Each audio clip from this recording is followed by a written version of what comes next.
Hello learners, आप सबका बहुत बहुत स्वागत है इस प्यारे से सेगमेंट में जिसमें मैं लेकर आया हूँ भारतीय राज्य व्यवस्था का संपूर्ण सिलेबस आप सबके साथ। और ये सेगमेंट मैं शुरू करूँ उससे पहले आप सबको मैं अपना इंट्रोडक्शन दे दूं। जैसा कि आप सब सामने पढ़ पा रहे हैं, मेरा नाम आलोक कुमार शुक्ला है और मैंने अपनी graduation BA honours social science से इलाहाबाद यूनिवर्सिटी से कंप्लीट करी, जबकि मेरा मास्टर्स पॉलिटिकल साइंस में कंप्लीट हुआ इलाहाबाद यूनिवर्सिटी से। मेरी हॉबीज डायरी राइटिंग और बुक्स रही है। और विगत 5 वर्षों से सिविल सर्विस एग्जामिनेशन के साथ मेरा जुड़ाव रहा है। पिछले मैं 3 वर्षों के समय अवधि में यूपी पीसीएस के बच्चों को राजनीति विज्ञान एज अ टीचर मैं अपना समय दिया है इस एग्जाम के थ्रू। तो अब बातें करते हैं कि इस प्रक्रिया के दौरान जो अपने पठन पाठन और अध्ययन अध्यापन के दौरान जो राजनीति विज्ञान के कॉन्सेप्ट्स रिलेटेड जो गूढ़ता है, उनको उनकी जो समझ मैंने जो अनुभव से अपने हासिल की है, वो सब मैं इस सेगमेंट के जरिए अनअकैडमी प्लेटफॉर्म के माध्यम से आप सबके साथ मैं साझा करना चाहता हूँ। राजनीति विज्ञान एक विषय जो है वो एक डायनेमिक सब्जेक्ट है, जिसका इम्पैक्ट जो होता है वो सिर्फ हमारे एज अ सब्जेक्ट एग्जामिनेशन में इम्पोर्टेंट नहीं होता है, बल्कि टेक्निकली अगर देखें तो करंट अफेयर्स से रिलेटेड जो मुद्दे होते हैं, वो जिन इंस्टीट्यूशन से रिलेट करते हैं, वो टॉपिक्स भी हम अपने इसी सेगमेंट के माध्यम से अपना कॉन्सेप्ट डेवलप करते हैं। तो ये जो अनुभव मैंने इस सब्जेक्ट की गूढ़ता को सरल बनाने में सीखा है, वो सब मैं आप सबके साथ इस सेगमेंट के जरिए अनअकैडमी प्लेटफॉर्म के माध्यम से आप सबके साथ साझा करूंगा। ठीक है, तो अब हम आगे बढ़ेंगे कि इस पूरे प्रक्रिया में हम किस प्रक्रिया से इस पाठ्यक्रम को पूर्ण करेंगे। तो भारतीय राज्य व्यवस्था एक व्यापक सिलेबस है।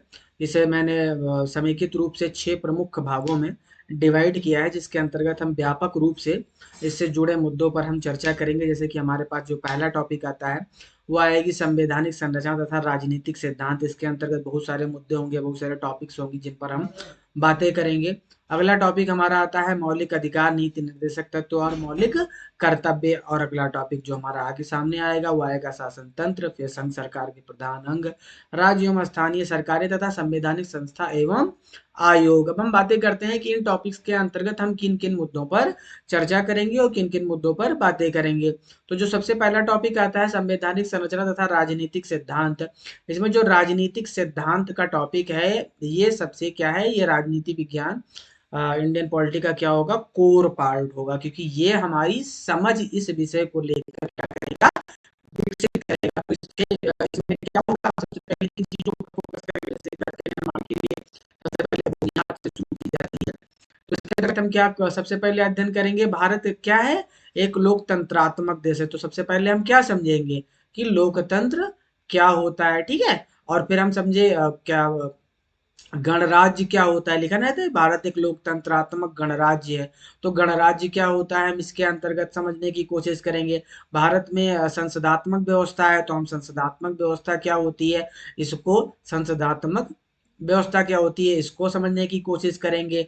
भारत एक संघात्मक राष्ट्र है, ठीक है। तो ये संघात्मक व्यवस्था क्या होती है, हम इसको इसके अंतर्गत समझने की कोशिश करेंगे।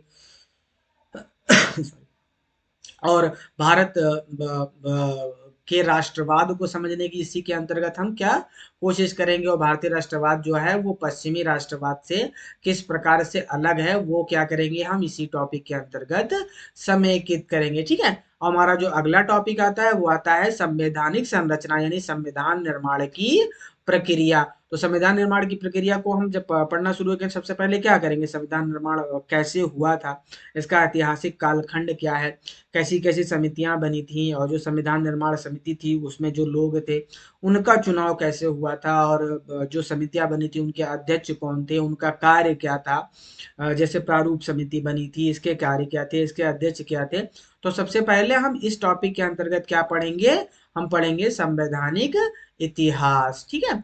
अब संवैधानिक इतिहास जब हमारा पूरा हो जाएगा तो हम क्या करेंगे, सबसे आप संविधान अपना पढ़ना शुरू करेंगे। तो संविधान का सबसे मूल पर सबसे शुरुआत कहाँ से होती है, वो हम शुरू करेंगे संविधान की प्रस्तावना से। संविधान की प्रस्तावना को क्या कहा जाता है प्यारे साथियों, संविधान की प्रस्तावना को कहा जाता है कि यह है संविधान की आत्मा। और इसमें उपबंधित जितने भी शब्द हैं उनकी उपस्थिति की क्या है, एक खास वजह है। तो उन वजहों को जानने की कोशिश करेंगे और उनका क्या इम्पैक्ट है भारतीय संविधान में, उसको समझने की हम कोशिश करेंगे, ठीक है। और जो हमारा अगला टॉपिक होगा इसके अंतर्गत, वो हमारा कौन सा टॉपिक हो जाएगा, वो आ जाएगा संघ राज्य क्षेत्र आ जाएगा। इसके अंतर्गत हम संघ राज्य क्षेत्र को समझने की कोशिश करेंगे। फिर हमारे पास इसके बाद क्या टॉपिक आता है, हमारे पास आती है इसके बाद की टॉपिक आती है नागरिकता। तो हम क्या करेंगे कि नागरिकता के लिए क्या मूलभूत आवश्यकताएं हैं, क्या नियमावलियां हैं, किसी अन्य राष्ट्र के नागरिक को अगर भारतीय नागरिकता प्राप्त करनी है तो उसे किन शर्तों पर नागरिकता प्रदान की जाएगी, इन सब सारे मुद्दों को हम अध्ययन करेंगे। जैसे सीए एनआरसी के बारे में अभी हाल ही के दिनों में काफी चर्चाएं में रही, तो हम सब इसी के अंतर्गत उन सब चीजों का अध्ययन करेंगे। फिर सबसे इसके इसके बाद जो हमारा अगला टॉपिक इसके अंतर्गत आएगा, संविधान संरचना के विशेषताओं के अंतर्गत आता है, उसके अंतर्गत आएगा संविधान संशोधन की प्रक्रिया। तो ये प्रक्रिया क्यों इम्पोर्टेंट है और इस प्रक्रिया के दौरान मतलब कैसे किया जाता है संविधान संशोधन, इससे जुड़े हुए जितने अनुच्छेद हैं, उन सब चीजों का हम क्या करेंगे, इस टॉपिक के अंतर्गत व्यापक अध्ययन करेंगे। उसके बाद जो हमारा अगला टॉपिक आता है वो कौन सा टॉपिक आता है, मौलिक अधिकार। और ये राजनीति विज्ञान का वह टॉपिक है जो सिविल सर्विसेज एग्जाम के मद्देनजर काफी इम्पोर्टेंट है। और इससे जुड़े हुए प्रश्न हमें पीटी प्राइमरी एग्जाम जो एग्जाम होता है उसमें और मेंस एग्जामिनेशन दोनों में हम इनसे रूबरू होते रहते हैं। और जो हमारा इसके अंतर्गत जो अगला टॉपिक होता है नीति निर्देशक तत्व और मौलिक कर्तव्य, और इसकी इम्पोर्टेंस और इसके इम्पैक्ट को देखते ही इसे अलग एक टॉपिक के रूप में मैंने यहाँ दिखाया है। और फिर अगला टॉपिक जो हमारे पास आएगा पढ़ने के लिए वो क्या आएगा, वो आएगा शासन तंत्र। और ये क्या है, भारतीय राज व्यवस्था का कोर पार्ट है। इसके अंतर्गत हम क्या क्या पढ़ेंगे, इसके अंतर्गत हम पढ़ेंगे संसद। संसद में हम क्या पढ़ेंगे, मंत्रिमंडल वगैरह को जानेंगे, मंत्रिपरिषद क्या होती है जानेंगे। इसी के अंतर्गत हम क्या पढ़ेंगे, हम राष्ट्रपति पढ़ेंगे, ठीक है। हम क्या करेंगे, राष्ट्रपति को पढ़ेंगे। इसी के अंतर्गत हम क्या करेंगे, केंद्र राज्य संबंध को पढ़ेंगे, ठीक है। केंद्र राज्य संबंध का मतलब इसके अंतर्गत हम क्या पढ़ेंगे, शक्ति विभाजन। जब केंद्र और राज्य के मध्य शक्तियों का बंटवारा होता है तो उसे क्या कहते हैं, उसे कहते हैं शक्ति विभाजन। इसी के अंतर्गत हम क्या पढ़ेंगे, अब जब केंद्र राज्य संबंध हो गया तो फिर अब इंटर स्टेट रिलेशन को भी हम इसी के अंतर्गत क्या करेंगे, पढ़ेंगे, ठीक है। ये तो हो गया हमारा इंटर स्टेट रिलेशन, ये हो गया हमारा शासन तंत्र। अब इसके बाद जो हमारा अगला टॉपिक आता है वो क्या आता है, संघ। संघ सरकार के प्रधान अंग। और प्रधान अंग क्या होते हैं, संघ सरकार भाई कहा तो शासन के तीन ही अंग होते हैं। कौन कौन से अंग होते हैं, उसके अंतर्गत अंग आते हैं कार्यपालिका, ठीक है। क्या आती है, कार्यपालिका आती है। इसके बाद अगला टॉपिक इसके अंतर्गत क्या आता है, विधायिका आती है। विधायिका के बाद क्या आता है, न्यायपालिका आती है। विधायिका के बाद न्यायपालिका आती है। अब कार्यपालिका में हम क्या करेंगे, हम अ, हम क्या स्थायी कार्यपालिका और अस्थायी कार्यपालिका पढ़ेंगे, यानी ब्यूरोक्रेसी हम पढ़ेंगे। इंडियन पॉलिटिकल जो होते हैं वो उनको भी पढ़ेंगे। और न्यायपालिका के अंदर हम मेनली क्या पढ़ेंगे, सुप्रीम कोर्ट को, क्योंकि संघ सरकार की बात की गई है। और जो हमारा अगला टॉपिक आएगा वो आता है राज्य एवं स्थानीय सरकारें। तो जिस प्रकार हमने संघ के बारे में चर्चा की थी उसी प्रकार से हम यहाँ पर राज्य विधायिका के बारे में भी चर्चा करेंगे, जिसे हम क्या कहते हैं, विधान सभा, ठीक है। इसी के अंतर्गत हम और किस विषय पर टॉपिक पर चर्चा करेंगे, वो आ जाएंगे राज्यपाल आ जाएंगे, ठीक है। राज्यपाल आ जाएंगे। और इसी के अंतर्गत हम किस पर चर्चा करेंगे, उच्च न्यायालय की चर्चा करेंगे, ठीक है। उच्च न्यायालय की चर्चा करेंगे। और जो हमारे स्थानीय सरकारें होती हैं वो क्या होती हैं, स्थानीय सरकारें होती हैं दो। दो कौन कौन सी होती हैं, एक होती है पंचायती राज व्यवस्था होती है, और दूसरी हमारे पास क्या होती है, दूसरी हमारे पास होती है नगर निकाय। तो इस टॉपिक के अंतर्गत हम ये इन दो विषयों पर चर्चा करेंगे। इससे जुड़े पंचायती राज व्यवस्था नगर निकाय से जुड़े अक्सर प्रश्न हम अपनी प्राथमिक जो प्रारंभिक परीक्षा होती है उसमें इस प्रकार के प्रश्न हमें मिलते रहते हैं। और जो हमारी अगली टॉपिक होगी वो होती है संवैधानिक संस्थाएं एवं आयोग। और इन्हीं से जुड़े जो इंस्टीट्यूशन होते हैं वो अक्सर हमें अखबारों में, न्यूज़पेपरों में, करंट अफेयर्स के जो टॉपिक्स होते हैं वो इन्हीं से मूलतः रिलेट करते हैं। तो संवैधानिक संस्थाएं क्या होती है, संवैधानिक संस्थाएं वो होती हैं जिनका जिक्र उनका उल्लंघन संविधान में ऑलरेडी शुरुआती स्टेट में कर ही दिया गया था। और आयोग क्या होते हैं, जिनकी आवश्यकता को देखते हुए वैधानिक रूप से जिनको स्थापित किया गया है। तो संवैधानिक संस्था में क्या आ जाएगा, संवैधानिक संस्था में आ जाएगा हमारा कैग आ जाएगा, ठीक है। संवैधानिक संस्था के तहत हमारे इसके अंतर्गत क्या आ जाएंगे, चुनाव आयोग आ जाएगा। ये सब क्या है, ये सब एक संवैधानिक संस्थाएं हैं, ठीक है। अब इनका अध्ययन करेंगे और आयोग की बातें करें तो आयोग के अंतर्गत क्या आ जाता है, नीति आयोग आ जाएगी। इसके नाम में ही आयोग है तो हम इसके अंदर क्या क्या क्या पढ़ेंगे, नीति आयोग पढ़ेंगे। जो सीबीआई वगैरह होती है इनके अंदर हम पढ़ेंगे। जो ट्रिब्यूनल्स बनाए जाते हैं दो राज्यों के मध्य, जब उनके हितों का टकराव हो जाता है तब ट्रिब्यूनल्स बनाए जाते हैं, कैफी और प्रकार के भी ट्रिब्यूनल्स बनाए जाते हैं। उनका अध्ययन हम किसके अंतर्गत करेंगे, आयोग के अंतर्गत करेंगे।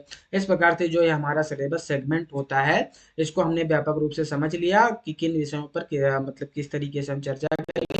और अगर हम सेगमेंट की बात करें तो हम राजनीतिक सिद्धांत के साथ इस टॉपिक को शुरू करेंगे। तो हमारा फायदा होगा कि चूंकि ये राज्य व्यवस्था है तो भारतीय संविधान ही जो रहेगा वो हमारे अध्ययन का मूल केंद्र रहेगा, कोर में वही चीजें रहेंगी। तो सबसे पहले क्या हम सीखेंगे कि संविधान होता क्या है।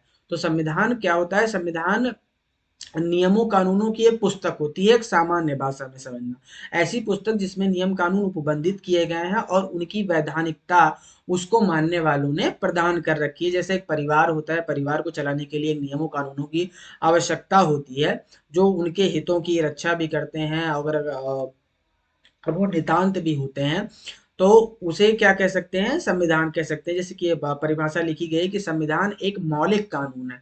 मौलिक का मतलब क्या हो गया कि वो नितांत थी, क्या थी, जरूरी थी एकदम से, ठीक है। वो नितांत थी, वरना क्या हो जाता, मत्स्य कानून का निर्माण हो जाता। मत्स्य कानून का मतलब कि बड़ी मछली छोटी मछली को क्या करती, खा जाती। और इसकी उपस्थिति में क्या होगा, किसी के हितों का टकराव अगर होता है तो उसके लिए क्या है, राज्य की उपस्थिति रहेगी। राज्य अपने साधनों, पुलिस, कानून, इन सब के माध्यम से क्या करेगा, आपके हितों की रक्षा करेगा। तो क्या लिखा है, संविधान एक मौलिक कानून है जो देश का संचालन करने, सरकार के विभिन्न अंगों की रूपरेखा तथा कार्य निर्धारण करने एवं नागरिकों के हितों का संरक्षण करने के लिए नियम दर्शाता है।